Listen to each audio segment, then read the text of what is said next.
देखो बेटा, मैं जानता हूँ तुम बहुत काबिल हो चुके हो, लेकिन मैं तुम्हारा पिता हूँ। तुम्हें मेरी बात माननी चाहिए। उस महाराज काल के बारे में मैंने भी सुना है। वो 5वें सितारे वाले कबीलों में सबसे ज्यादा ऊपर माना जाता है। वो इतना ताकतवर है, लेकिन तुम उसका सामना अकेले नहीं कर पाओगे। वो कमीना उन जल्लादों में से है जो कि किसी को भी नहीं छोड़ता। अगर गलती से भी हमारा कबीला हारा तो वो इस कबीले के हर एक मेंबर को खत्म कर देगा। यहाँ के लड़कियों को वो कमीने खिलौने की तरह इस्तेमाल करेंगे। इसलिए इस जंग में हमें अपनी पूरी जान लगा देनी है। हमें ये नहीं देखना कि कौन मर रहा है कौन क्या कर रहा है। हमें कैसे भी इस जंग को जीतना होगा। वो महाराज वो अपने बेटे से कहता, ठीक है, जैसा आप कहें राजकुमार। मुक्सेन वो अपने डैड से कहता। देखते देखते वो दोनों ही अच्छे से तैयार होने लगते हैं। शाम हो चुकी थी और अब सब लोग रेडी हो रहे थे लड़ाई के लिए। मैगन वो उस राजकुमार को देखता है। राजकुमार, मैं लड़ाई के बीच में आऊंगा। मैगन वो राजकुमार से कहता है, देखो तुम उड़ सकते हो तो तुम ऊपर से हमें बहुत सारे हम लोग के बारे में पहले ही बता सकते हो। तो तुम्हारी हमें जरूरत पड़ेगी, बस समय पे आ जाना। वो राजकुमार वो मैकडॉनल्ड्स कहता और मैकडॉनल्ड्स की बात समझते हुए वहां से खिड़की से उड़ते हुए कहीं चला जाता। लड़ाई के लिए तुम लोग तैयार हो गए, लेकिन हमारा बैकअप वो तुम हो। वो राजकुमार एक अजीब सा आदमी को देखते हुए कहता, अब घबराइए मत राजकुमार, सब कुछ मैं संभाल लूंगा। अगर इस लड़ाई में कोई परेशानी होती है तो मैं सभी लोगों को यहाँ से निकलवा दूंगा।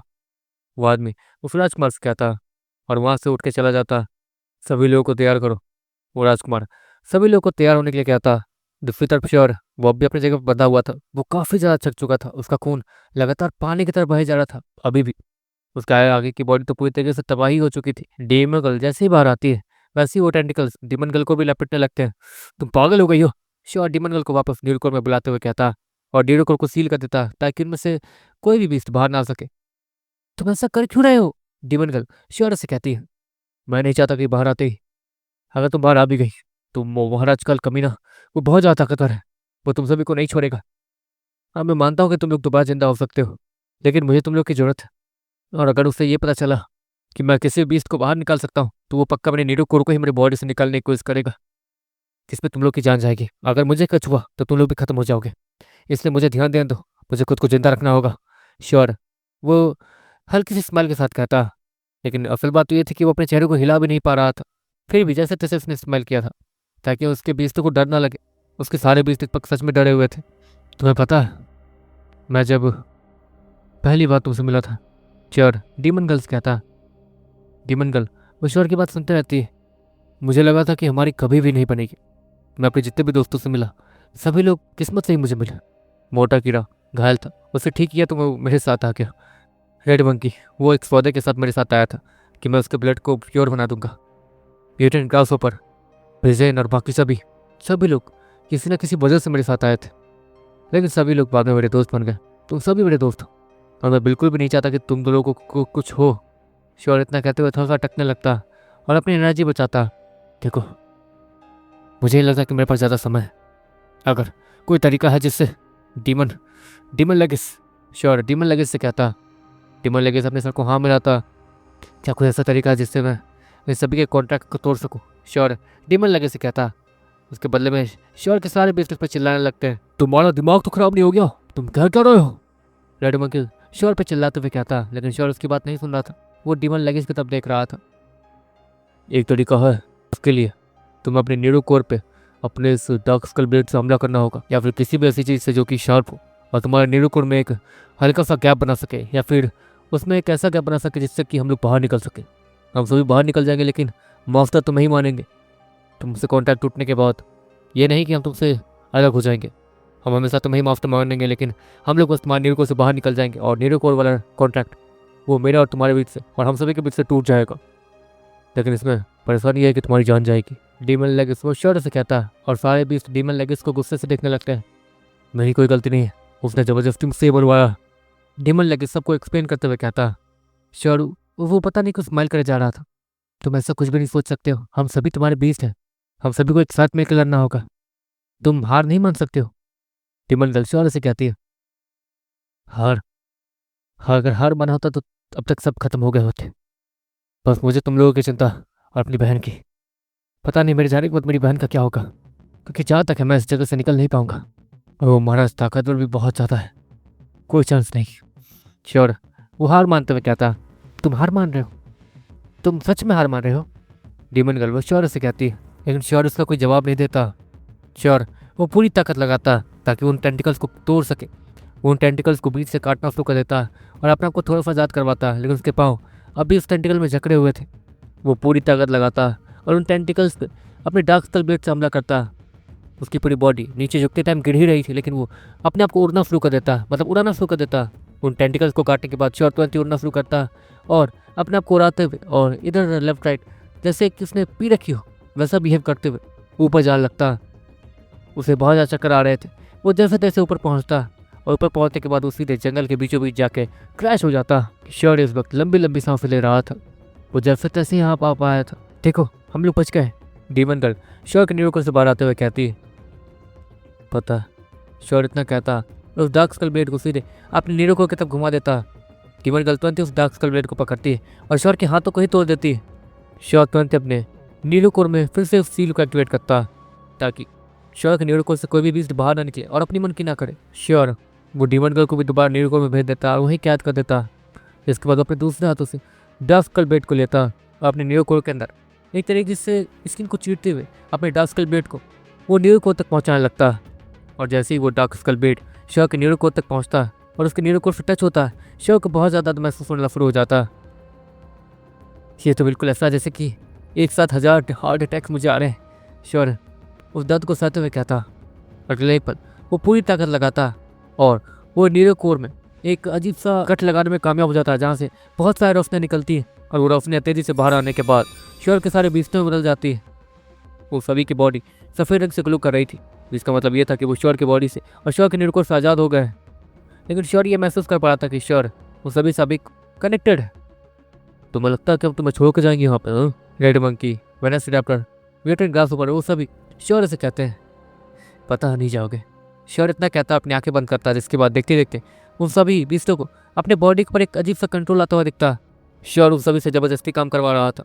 अगले ही पर उन सभी के पाँव खुद ही मुड़ जाते हैं और उन सभी को मजबूरन श्योर की बात माननी पड़ती है और वो लोग तेजी से जंगल की तरफ भागने लगते हैं। जंगल में वो लोग काफ़ी ज़्यादा दूर तक जा रहे थे। श्योर जब तक होश में था तब तक वो लोग श्योर की तरफ नहीं जा सकते थे। अगर हम लोग रुके मतलब श्योर मर चुका है, म्यूटेंट ग्रासहोपर वो चिल्लाते हुए कहता। तो क्या करें? वेलोसिरैप्टर पे चिल्लाते हुए कहता। दूसरी तरफ श्योर के सामने डीमन लेगिस और फायर क्वीन थी। उन दोनों पे श्योर ने एक तरीके से अपनी कमान को रन नहीं किया था। डीमन लेगिस, हाँ इन सभी को देखना, कभी इन्हें कुछ हो ना, श्योर डीमन लेगिस से कहता। और डीमन लेगिस पीछे मुड़ने के बाद तेजी से वहाँ से गायब हो जाता। फायर क्वीन श्योर को उससे तो कोई उम्मीद नहीं थी। ऑफकोर्स वो एक तरीके से आज़ाद हो चुकी है और वो उस वक्त अपने हाथों को चेक कर रही थी और वहाँ से पलट के जा रही थी। श्योर भी सभी लोग वहाँ से जाते हुए देखकर एक राहत भरी सांस लेता है और वहाँ से अपने डार्क स्कल ब्लेड को लेकर जैसे तैसे घसीटते हुए आगे बढ़ने लगता है। वो जैसे तैसे अपने डार्क स्कल ब्लेड की मदद से धीरे धीरे और घिसटते हुए आगे बढ़ रहा था। मुझे जल्द से जल्द निकलना हो गया। श्योर वो लंबी लंबी सांसें लेते हुए कहता। वो अपने आप को जैसे तैसे घिसते हुए जमीन पे रेंगते हुए आगे बढ़ते रहता। जिसके बाद उसे एक अजीब सी आवाज़ सुनाई देती और वो वहीं लेट जाता। श्योर के सर के ठीक पास एक अजीब सा मौसम के खड़ा हो गया था। ये वही बीफ था जिसने श्योर को बहुत ज़्यादा टॉर्चर किया था उस समय। मालिक का हुक्म है कि तुम्हें जान से नहीं मार सकता, लेकिन इतना कहने के बाद वो बीफ अपने नाखूनों को दिखाता, जिसमें नीले रंग की आग जल रही थी और उसमें से हल्के हल्के आत्मा जैसे पार्टिकल्स भी निकल रहे थे। ये नामुमकिन है, घोस्ट कटाना की ताकत इसके नाखूनों में कैसे? श्योर वो हैरानी से कहता। अब अगर वो अपने उस नाखूनों वाले हमले से श्योर को मारता तो श्योर की बॉडी पूरी तरीके से तबाह हो जाएगी। एक तरीके से अच्छा ही है वो डीमन पूरी बॉडी पे कब्जा नहीं कर पाएगा। श्योर इतना कहने के बाद अपनी आंखें बंद कर लेता है और जब उसकी आंख खुलती है तो उसके सारे फिर से वही लाल आग थी। चलो अब लड़ते हैं, वो डीमन श्योर से कहता। लड़ते हैं मतलब? श्योर नॉर्मली कहता। ऑफकोर्स अगर वो मरने वाला ही है तो ये यहाँ पर ये डर डर के क्यों बात करना? अगर तुम मुझे हरा देते हो तो तुम मेरी ताकत हासिल कर सकते हो, अगर मैं तुम्हें हराता हूँ तो तुम्हारा शरीर मेरा। इतना कहने के बाद वो लाल आंखें वो अचानक से अपनी जगह से गायब होती है। श्योर जब उसे कुछ रियलाइज होता तो उसकी आधी बॉडी चीथड़े चीथड़े बदल गई थी और वो अंधेरे रोशनी में कहीं जा रहा था। अगले पल एक लंबे नाखून वो श्योर के सीने को चीर के रख देते हैं। श्योर उसके 2 टुकड़े वो लाल आंखें कर देता। इसके बाद श्योर उसकी आंखें फिर से खुलती है। ये क्या? श्योर फिर से सामने देखता वो लाला के फिर से शौर्य के सामने थी। तुम जब तक हार नहीं मान लेते तब तक, लेकिन इसमें मजा नहीं आ रहा। एक काम करते हैं, तुम कोशिश करो, तुम्हें मैं पहला मौका देता हूँ।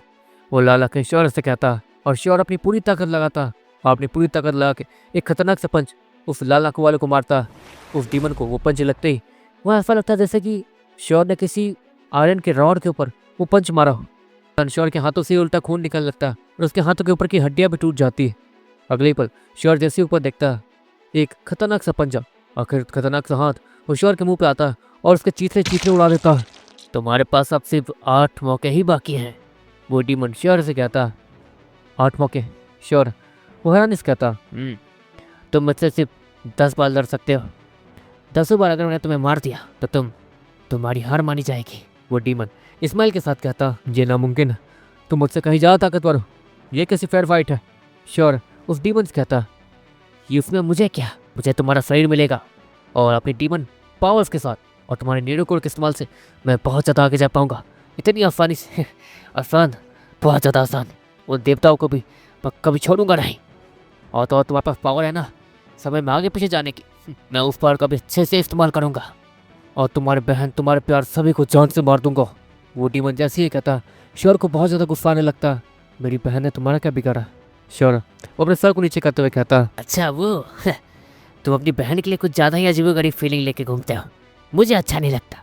वो फीलिंग सेंस करती है मुझे उल्टी आती है, और क्योंकि मैं तुम्हारे बॉडी में रहूँगा तो तुम्हारा दिल वो तुम्हारे प्यार तुम्हारी बहनों के लिए धड़केगा ही, और मैं वो नहीं चाहता। तो चीज़ों को जड़ से मिटाना वो तो मैं करूँगा ही, वो डीमन शौर्य से कहता। मैं मरूंगा तो ना, शौर्य इतना कहता और वो अपनी आंखें तुरंत ही खोलता। जहाँ पर वो बीस्ट जो कि अपने खतरनाक पंजों वाले नाखूनों से शौर्य के ऊपर हमला कर रहा था, शौर्य अपने सबको तुरंत ही लेफ्ट साइड ले जाता। जहाँ पर वो पंजा शौर्य के ठीक बगल में आता, शौर्य उस बीस्ट के हाथों को ही पकड़ लेता और वो बीस्ट जब अपने हाथों को उठाता तो शौर्य भी उस हाथ के साथ खड़ा हो जाता और अपने डार्क स्कल ब्लेड को तुरंत ही उस बीस्ट के हाथों के तब मूव करता। उस बीस्ट को नहीं पता था कि शौर्य इतनी जल्दी मूव कर सकता है इस हालत में भी, इसलिए वो डार्क स्कल का हमला सीधे उस बीस्ट के हाथों पर एक कट लगा देता, जिसके कारण उस बीस्ट के हाथों से काले रंग का स्मोक निकलना शुरू हो जाता और वहाँ की स्किन वो काली होकर जल्दी शुरू हो जाती है। तो तुम्हारे पास एक और कमाल की चीज़ है, ये भी मेरी हो जाएगी। इतना कहने के बाद वो भी तेजी से शौर्य के ऊपर झपट्टा मारता। दूसरी तरफ रात के 9 बज रहे थे। वहाँ पर इस वक्त सन्नाटा छाया हुआ था। इस वक्त वो राजकुमार, महाराज और महाराज काल वो सभी एक जगह इकट्ठा हो रखे थे। महाराज काल वो अकेला आया था। हाँ, अब तुम जैसे बच्चों को हराने के लिए मैं अपनी सेना क्यों लाता? सोचा आज उन्हें आराम करने दूं, आज मैं ही अपने हाथों को साफ कर लूं। महाराज काल वो सामने मौजूद राजकुमार और महाराज को देखते हुए कहता और अपने हाथ में मौजूद गोश्त कटाना को हाथों से मूव करता, जिसके कारण बहुत सारे आत्मा के बने हुए अजीबोगरीब चीजें बाहर आती। लगता है उस कटाना की ताकत ज्यादा तो शौर्य के पास थी और उसका मैंने उसे छीन लिया। शौर्य मैं नहीं जानता वो कैसा होगा, लेकिन वो राजकुमार इतना कहते हुए तैयार होने लगता। घबराओ मत, उसकी आंखों में मैंने वही आग देखी है जो कि तुम्हारे अंदर थी, हमेशा से तुम्हारे अंदर थी, तुम्हारे अंदर है, उससे कुछ नहीं हुआ होगा। वो महाराज वो अपने बेटे मतलब राजकुमार मुक्सेन से कहता। अगले पल फ्यूलस वो समय बर्बाद नहीं करता और तेजी से आगे बढ़ता। उसके हाथों से हरे रंग की आग निकलती है और उसी तरह महाराज काल की तरफ जाने लगती है। महाराज काल उस हरे रंग की आग को अपने तरफ आने देता और अगले ही पल वो आग जैसे ही महाराज काल को घेर लेती है और वो आग वहाँ से जैसे ही हटती है सभी लोगों को महाराज काल के बॉडी देखनी शुरू होती है, जहाँ पर महाराज काल एक अजीब से बीस्ट में बदल गया था जो कि पूरी तरीके से काला था। उसके आसपास बहुत सारे टेंटिकल घूम रहे थे। महाराज काल का चेहरा देखने में बहुत ज़्यादा ड्रामा लग रहा था। तुम्हारे इस छोटे मोटे चिंगारियों से तुम्हें लगता है कि तुम मेरा कुछ भी बिगाड़ पाओगे? देखो सही से बता देता हूँ, इसमें मुझे मजा नहीं आ रहा है, एक साथ हमला करो। महाराज काल वो जो बीस्ट में बदला हुआ था वो सभी लोगों को चैलेंज करते हुए कहता। महाराज, राजकुमार और फ्यूलस और बाकी सैनिक वो दूर से कवर देना स्टार्ट करते हैं। वो बहुत सारे तीर और भाले फेंकते हैं उस महाराज काल के ऊपर। महाराज काल उसका एक टेंटिकल आसमान में जाता है और उन सारे तीर और सारे भालों को लेफ्ट राइट इधर उधर बिखरा के रख देता है और आसमान में ही तोड़ के तबाह कर देता है। महाराज काल सामने देखता है, यहाँ पर मुक्सेन उसका चेहरे के ठीक सामने आ गया था और देखते देखते मुक्सेन की बॉडी वो भी देखने में थोड़ी अजीब दिखने लगती है। उसकी पूरी बॉडी के ऊपर एक काले रंग के नस उसके पूरी बॉडी पे फैलना शुरू हो जाते हैं और उसकी आंखें वो भी लाल हो जाती है। अगले पल उसके नाखून वो बड़े बड़े होते हैं और उस नाखून उस महाराज काल के ऊपर हमला करता है। महाराज काल एक कदम वो पीछे ले लेता है, इसके कारण वो हमला वो मिस हो जाता, जिसके बदले में महाराज काल वो सीधे अपने गोश्त कटाना को घुमाता और उस राजकुमार की तरफ घुमा देता। वो राजकुमार जैसे उस गोश्त कटाना को अपने करीब आता हुआ देखता, वो अपने सर को तुरंत नीचे करने की कोशिश करता और वो उसमें कामयाब हो भी जाता है। उसने भी उसी स्पीड वाली पोर्शन को पी रखा था, जिसके कारण उसकी स्पीड बढ़ रखी थी और देखते देखते वो राजकुमार महाराज काल के उस अटैक को डॉज कर लेता है। लेकिन वो गोश्त कटाना पता नहीं क्यों राजकुमार के हाथों के आर पार निकल गई थी। वो राजकुमार उसके हाथों में उसे थोड़ा सा दर्द महसूस हो रहा था। अगले पल राजकुमार के हाथ के आसपास एक हरे रंग की आग जलनी शुरू हो जाती है, जो कि देखते ही देखते उसके हाथों को हील कर देती है। क्या हुआ? अब तुम अपने हाथों में दर्द भी महसूस हो रहा होगा, है ना? यही सोच रहे होगे कि तुम्हारा घाव वो भरने के बाद भी दर्द कैसे कर रहा है। अभी तो तुम्हें बहुत कुछ पता चलना बाकी है। महाराज काल वो उस राजकुमार से कहता, हाँ हाँ जो भी है देखा जाएगा, अभी के लिए तो हमें पूरी जान लगा कर लड़नी है। वो राजकुमार इतना कहता और तेजी से आगे बढ़ता। महाराज काल का ध्यान नहीं था, इसलिए महाराज मुक्सेन के डैड मतलब उसके पिताजी मतलब महाराज, उन्होंने महाराज काल के एक टेंटिकल को काट के रख दिया था। तो बुढ़े के अंदर अब भी जान है। इतना कहने के बाद महाराज काल उस महाराज पे जोरदार हमला करते हैं। वो हमला महाराज को लगने से पहले ही एक अजीब से काले रंग की परछाई वो सीधे आकर महाराज काल से टकरा जाती है। राजकुमार मुक्सेन ने अपने डीमन को बाहर बुला लिया था, जो कि अब उसके सपोर्ट के लिए आ गए थे। सभी के सामने इन्हें बुला रहे हो, तुम्हें डर नहीं लगता है ना? ठीक है, तो मैं भी क्यों डरूं? इतना कहने के बाद महाराज काल उसके बहुत सारे टेंटिकल्स और निकल आते हैं। वो सारे टेंटिकल्स इस वक्त तेजी से उनके सेना की तरफ बढ़ रहे थे। महाराज मुक्सेन की सेना वो इस वक्त तो बड़े बड़े टेंटिकल्स को अपने तरफ पाते हुआ देखकर थोड़े घबरा जाते हैं, लेकिन फिर भी वो लोग डर के पीछे नहीं भाग रहे थे। वो लोग अपने अपने तलवार और अपने अपने हथियारों को निकाल लेते हैं और उन टेंटिकल्स पर हमला करना स्टार्ट कर देते हैं। बहुत सारे टेंटिकल्स बहुत सारे सैनिकों के सीने के आर पार निकल जाते हैं और उनकी वहीं मौत हो जाती है। अगले ही पल वो राजकुमार और उसके डीमंस उन टेंटिकल्स को बीच हवा में ही काटना शुरू कर देते हैं। दूसरी तरफ उस राजकुमार का ध्यान जैसे ही महाराज काल पे जाता है, वो महाराज काल राजकुमार के बहुत ज़्यादा करीब आ गया था और अपने खतरनाक बड़े बड़े हाथों से सीधे उस राजकुमार को पकड़ने की कोशिश कर रहा था। वो राजकुमार अपने डीमंस को मदद के लिए नहीं बुला सका था, क्योंकि वो लोग उसकी सेना को बचा रहे थे। अगले पर उस राजकुमार के डैड वो तेजी से उस महाराज काल पर हमला करते हैं। महाराज काल अपने हाथों को मूव करता है और उस महाराज के पूरे बॉडी के ऊपर एक जोरदार हमला कर देता है, जिसके कारण महाराज वो तेजी से उड़ते हुए जंगल के बीचों बीच जाके गिरते हैं। वो राजकुमार ये सब देखने के बाद वो भी अपनी पूरी ताकत लगा देता है। दूसरी तरफ श्योर उसकी हालत बहुत ज़्यादा खराब थी। वो इस वक्त लगातार उस बीस्ट के हमलों को सहे जा रहा था और उसे बचने की कोशिश कर रहा था। कब तक बच पाओगे? इतना कहने के बाद वो बीस्ट फिर से श्योर पर हमला करता है और उसके अंदर हिलने की भी ताकत नहीं थी, इसलिए वो जैसे तैसे लेफ्ट राइट होकर उस अटैक से बचने की कोशिश करता था। लेकिन हर बार वो बीस्ट जानबूझ के श्योर को थोड़े मोड़े चोट पहुंचाता था ताकि श्योर कर्ब कर्ब के मरे। श्योर के शोल्डर और हाथ पाँव पे बहुत सारे खरोंचने के निशान थे और उससे उसकी आत्मा को परेशानी हो रही थी। एक तरीके से उसकी आत्मा पे बहुत ज़्यादा चोटें आ रही थी। उसकी आत्मा को अंदर से बहुत ज़्यादा दर्द महसूस हो रहा था और उसके शरीर का दर्द वो तो प्लस था ही। तुम्हें डर नहीं लग रहा है इंसान कि तुम मारे जाओगे? वो बीस्ट उस श्योर से कहता। श्योर वो कोई जवाब नहीं देता और उस बीस्ट को देखते रहता। श्योर के सामने फिर से अंधेरा छा जाता है और उसके सामने फिर से वही लाल आंखें आती हैं। श्योर को उस बार बहुत ज़्यादा गुस्सा आ रहा था, इसलिए वो पूरी ताकत लगा के उस लाल आंखों पर हमला करता है। अगले पल श्योर की आंखें खुलती है, जहाँ पर वो अपना खतरनाक सा पंच उस बीस्ट को मार चुका था और वो बीस्ट उड़ते हुए पीछे जाकर एक बड़े से पेड़ से टकरा जाता है। तो तुम्हें अभी जान बाकी है और तुम सच में लड़ना चाहते हो? इतने देर से तो मैं बस मजाक कर रहा था, लेकिन अब तुम्हारा बचना नामुमकिन है। वो बीस्ट इतना कहते हुए एक लंबी जंप सीधे श्योर के ऊपर लगा देता। श्योर भी पूरी ताकत लगा के अपने खतरनाक सा पंच फिर से रेडी करता, लेकिन उसका एक हाथ पहले से टूटा हुआ था और दूसरे हाथ के अंदर उसके ज़्यादा ताकत थी नहीं। उसने पूरी ताकत लगाई तो थी, लेकिन वो पंच किसी मक्खी तक को मारने के लिए काफ़ी नहीं था। श्योर उस खतरनाक से पंच को मारता तो है, लेकिन उसका कोई फायदा नहीं होता। उल्टा श्योर का दूसरा हाथ भी टूट जाता और श्योर पीछे मौजूद एक पेड़ को तोड़ते हुए सीधे कहीं जाके गिरता। श्योर उसका सर किसी ठोस चीज़ से टकराया था और वो एक पत्थर था जो कि पीछे मौजूद था। श्योर उसके सर से और भी जाती थी, तेज़ी से खून निकलने लगता। श्योर वो और उसके बॉडी के अंदर थोड़ी सी भी जान नहीं बाकी रह गई थी। वो नीचे गिर जाता। मैं पता नहीं इतनी देर तक खड़ा कैसे रह गया, श्योर इस्माइल के साथ कहता। श्योर के सामने फिर से वो बीस्ट आके खड़ा हो जाता। तो अब मरने के लिए तैयार हो जाओ, वो बीस्ट श्योर से कहता और अपने खतरनाक से पंजे से श्योर को मारने के लिए तैयार हो जाता। श्योर के सामने फिर से वही लाल आके आती है और वो श्योर को देखने लगती है। मैं मर रहा हूँ, लेकिन साथ में तुम्हें भी लेके जाऊँगा, श्योर उस डीमन से कहता। किसने कहा? अभी तुम्हारे मरने का समय नहीं आया। वो डीमन जैसे ही ये कहता, श्योर उसे अपनी बॉडी के अंदर एक अजीब सी चीज़ महसूस होती है और श्योर अपनी जगह पर दोबारा खड़ा हो जाता। हम फिर मिलेंगे। श्योर उस डीमन से कहता, मिलना तो पड़ेगा ही। वो डीमन स्माइल के साथ कहता और श्योर अपनी आंखें खोलता जहाँ पर वो बीफ अपने पंजों से श्योर के चेहरे पर हमला करने ही वाला था।